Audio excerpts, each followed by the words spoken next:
decirle que a partir de ese día su fe es pública. Quiere decir que su Facebook necesita proclamar que Llévame a un Jesús lugar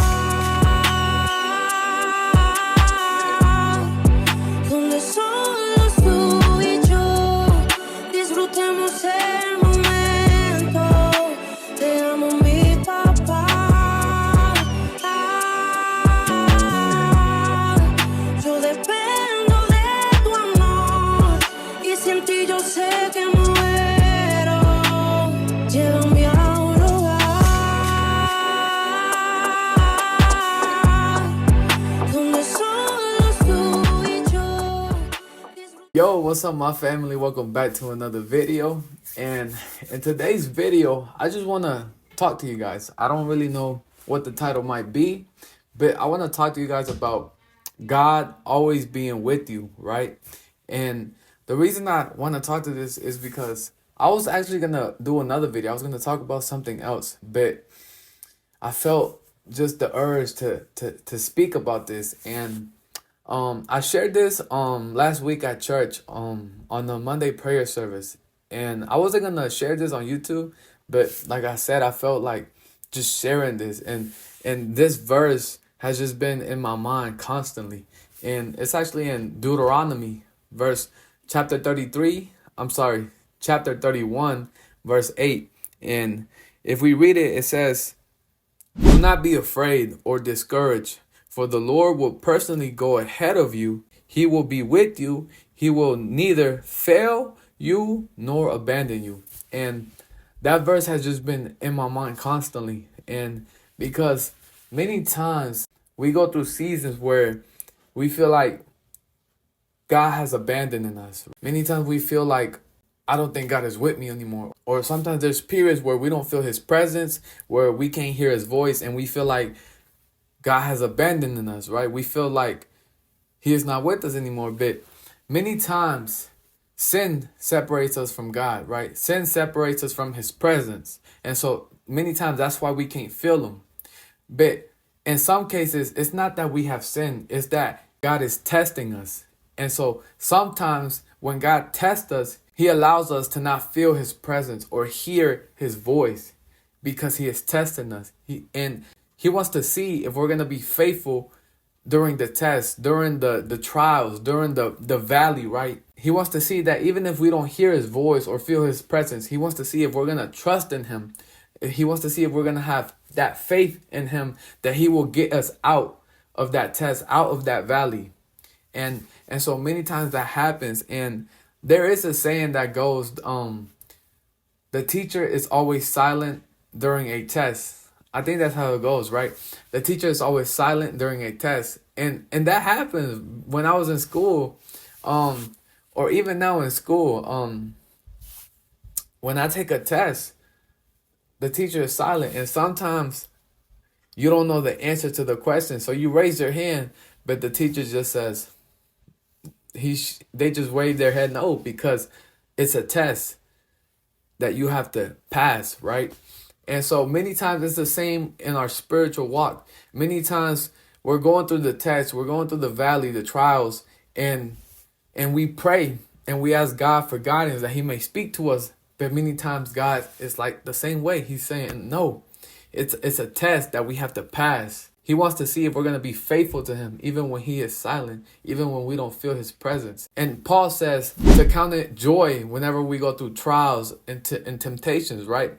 Because we know that when we overcome them, it produces endurance, right? And it will bring us to completion, to that perfection. And so, man, I just wanted to share this with you guys because I don't know, maybe you can possibly be going through a season of a trial, a season of a valley. And I just hope this encourages you. But another thing that I did want to share with you is that David also felt this way. And if we go to Psalms 13, verse 1, David says, "How long, O Lord, will you forget me forever? How long will you hide your face from me?" And so here we can see that even David felt that way. David felt like God abandoned him. He felt that God had forgotten about him.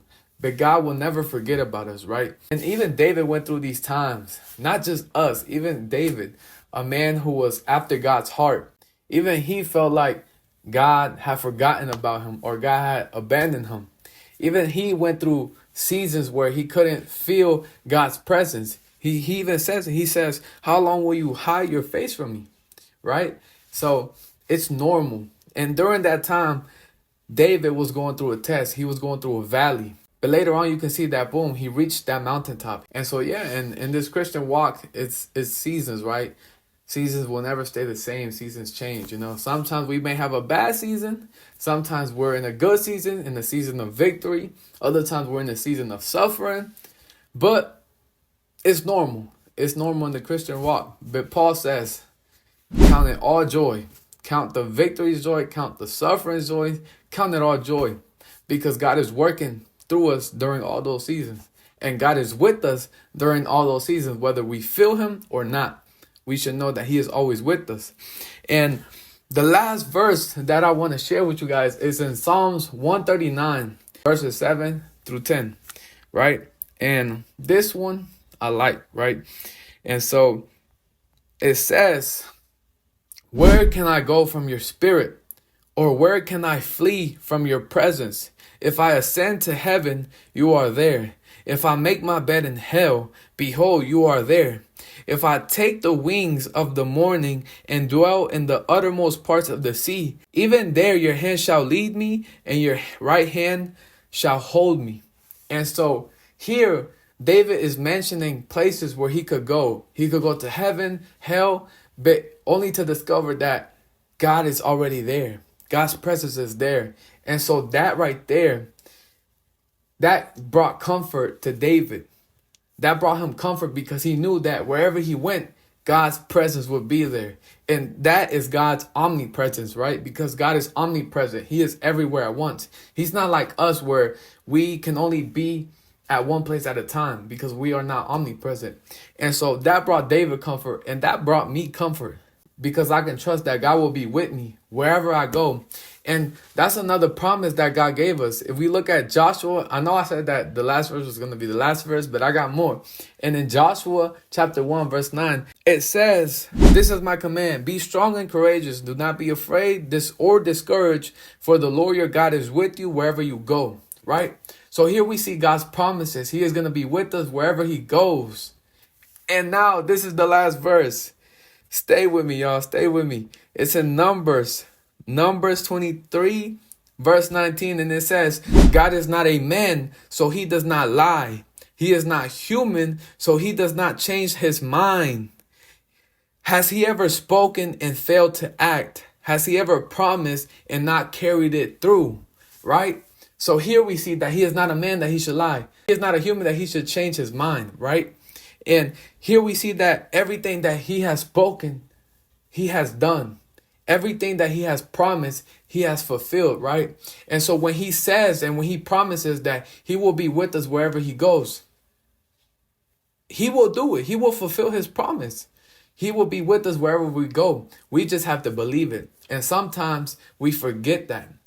Or sometimes we know what his word says, that he will be with us wherever we go, but sometimes we don't believe it. Or sometimes we forget it. And then when we go through trials or sufferings, we're like, oh man, God, where'd you go? God, why have you abandoned me? But in reality, he hasn't gone anywhere. He is right there with you at your side. And just because you can't feel him doesn't mean he is not there. He will always be there. His word says it. And God is a keeper of his word. So he will be with you wherever you go for all the days of your life. And so I just want to encourage you guys with this message. That's all I have for this video. But just remember, whatever season you may be in, you may be in a good season or you may be in a valley season, right? And the valley season is like the season where you're getting tested, where trials, temptations are coming. Just be encouraged that God is with you. He will never leave you nor forsake you. And so, yeah, you guys, that's all I have for this video. Thank you for watching. If you like this video, make sure to leave a like and make sure to comment. Comment what you like or comment if you receive something from this video. It will help me out. It encourages me out. Every time I see your comments, it encourages me. Or maybe somebody else could be watching this video, and maybe what you received in this video could help them out as well. So make sure to leave a comment, and if you do feel led to share, please do so, because that will help reach this video to other people, and it will help reach the gospel to other people. And so yeah, you guys, thank you so much for watching. Once again, I'm out of here. Peace.